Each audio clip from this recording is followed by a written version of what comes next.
Lizzana San Rocco.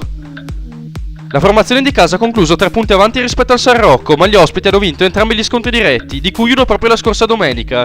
Il San Rocco ripeterà la prestazione anche in questa partita? Caurio d'Oltrefersina.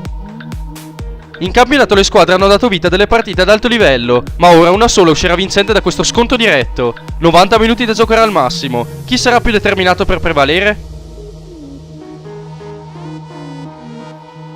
Paganella Mezzocorona. Le due formazioni hanno concluso a pari punti, ma negli scontri diretti la formazione di casa ha avuto la meglio. Oggi il fattore campo sarà decisivo? Ai gialloverdi l'obbligo di smentire le statistiche.